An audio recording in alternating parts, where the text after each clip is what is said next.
How do I build the confidence to wear a kilt more often? How do you build the confidence to wear a kilt more often?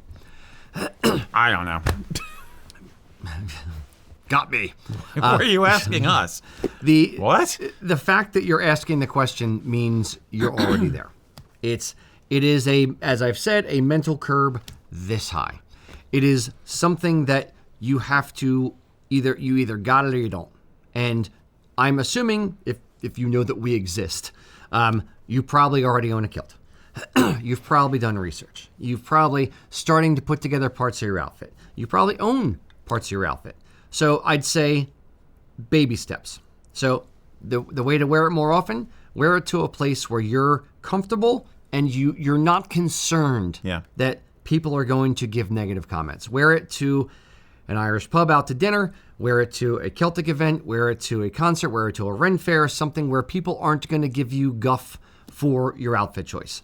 That said, ultimately, it's not your problem if someone has an issue.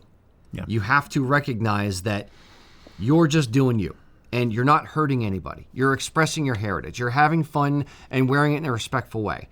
And if some truckload of passing kids makes a comment and calls you gay, who cares? You're never going to see these kids. These aren't your kids. These are some random kids or some random jerk or some random woman, whatever it is. It doesn't matter. They don't affect your life. The people that matter don't mind, and the people that mind don't matter. So do what you do, wear the kilt, have fun with it, get out there and be an inspiration to other people. If you wear the kilt, you are going to inspire someone else who has Scottish heritage, who has Irish heritage, to say, hey, that looks awesome. You know what? I'm going to do it. I'm going to get a kilt too. Or they're going to say, hey, I have a kilt at home. And then you ask them, why aren't you wearing it? Why aren't you wearing it today? And they're going to be like, you know what? I should.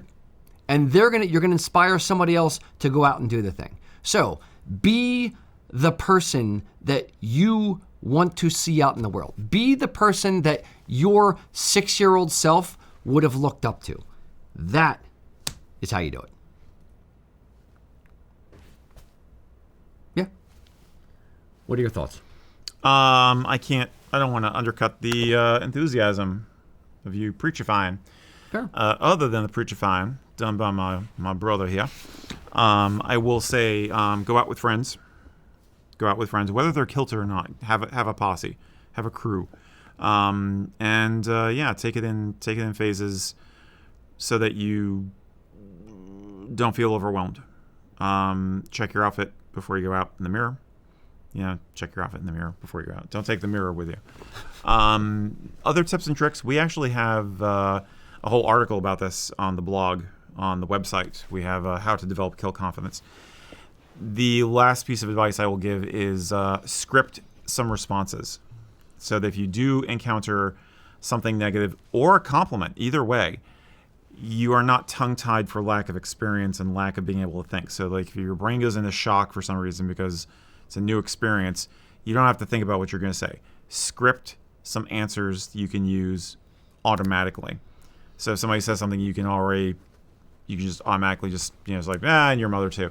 You have one in the chamber. Yeah. Exactly, one in the chamber. Scripting is a huge survival skill socially, especially for people who are socially awkward or who are on spectrum, ADHD, things like that. Working in retail, having the code switch, any of those kind of situations, scripting is your friend. So come up with some little scripts for yourself and have that memorized just in case you need it. But I think going out with your friends and doing it as regularly as possible, build deadlines for yourself. Give yourself an accountability partner. One of your buddies is like, okay, you said today's the day, let's do it. Set goals, set deadlines, those kinds of things. Mental tricks like that, like you'd use for any potentially stressful situation, will work. And the thing is, you're going to find this just gets almost immediately after you do it a couple of times, it just feels easier and easier and easier. And then it becomes unconscious. Yeah. And then like the story that you and I both related about, like you're in a store or someplace and somebody says something to you and you don't know why, and right, I'm wearing a kilt.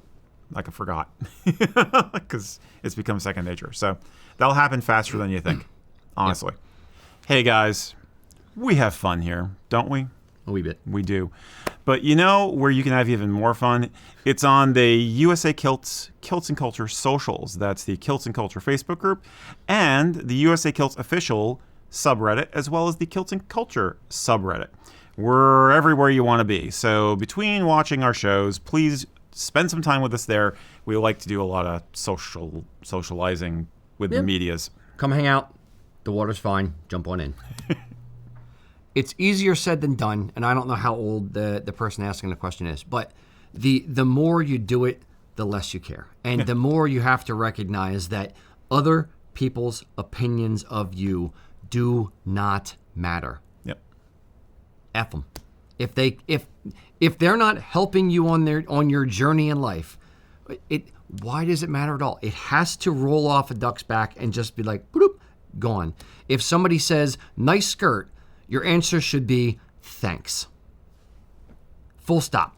You don't need to give an explanation. You don't need to know it's not as good. You don't need to get defensive. Just thanks. And it breaks their brain. They don't understand, but I just insulted you and you're not taking my insult. And they almost get angrier, and you have to find joy in their confusion and their anger. Let that help you build your confidence in confusing people. Yep. And all of that will build over time. And the more you do it, the easier it gets. It's like driving a car. It's like riding a bike. The first time you did it, you were wobbly. You didn't know how to stay between the lines. You know, you fell off the bike a couple times. It doesn't matter. Just keep up, keep going, keep going, keep going. And eventually, it's just going to be second nature. And once you get to that point, you look back and go, what was I even concerned about? Yeah. It's like your first kiss. It's your stomach is in knots. You want to throw up. You're like, oh my God, I gotta kiss a girl. And then you freak out. And then after your 4th, 5th, 897th kiss, you're just like, it's nothing. It's fine. It's good. So, same thing applies here. Have at it. Marty, before we sign off, what were the questions? What were the comments? First of all, well said, sir, is kind of the general feeling. Jordan brought up the blog article that I believe Eric wrote about this. Did you write this? Yeah, it's an old one, but that still legit. Image completely broke me, yes. But what I like is the bold answer there where it's, in a nutshell, just wear it, which is that way, right there. It's true. Yeah, I also like the metaphor of the first kiss. I flashed right back and I was like, oh God.